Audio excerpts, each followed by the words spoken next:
Welcome to Chou art and craft. இன்றைக்கி நம்ம பார்க்க போகிற வீடியோ ஒரு இன்னோவேட்டிவ் ஸ்டேஷ்னரி ப்ராடக்ட். என்ன ப்ராடக்ட் அப்படின்னு பார்த்தீங்கன்னா, மினிசோவில் வாங்கின இந்த மல்டி கலர் பென். எத்தனை 90s கிட்ஸ்க்கு ஞாபகம் இருக்குதுன்னு சொல்லுங்கள் இந்த மாதிரி பென் யூஸ் பண்ணி. ஆனால் நான் சின்ன பிள்ளையில் இந்த பென் வாங்கும் போதெல்லாம் ஒரு டைம் கூட அதை நல்லா எழுதினதே கிடையாது. ஓகே, இந்த டைம் எப்படி இருக்குன்னு செக் பண்ணலான்னு வாங்கினேன். இதோட ரேட் வந்து 60 ருபீஸ். உண்மையிலே இது ரொம்ப ஒர்த்தான ப்ராடக்ட். இதில் வந்து 8 கலர்ஸ் இருக்குது. 8 கலர் பென்னுமே வந்து நல்லா சூப்பராக எழுதுது. ஜெல் பென் எஃபெக்டில் இருக்குது. ஸோ மினிசோ யாரும் போனீங்க அப்படின்னா இந்த பென் ட்ரை பண்ணி பாருங்கள். இதிலே வந்து 10 கலர் பென்லாம் இருந்தது.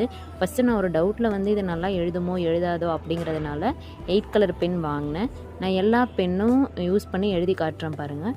இது ரொம்ப சூப்பர் ஒர்த்தான ப்ராடக்ட். இந்த பென்லாம் யூஸ் பண்ணி நான் வந்து ஒரு ட்ராயிங் வரைஞ்சிருக்கேன். அது இந்த வீடியோவோட எண்டில் காட்டுறேன். அது நல்லா இருக்கான்னு பார்த்துட்டு சொல்லுங்கள்.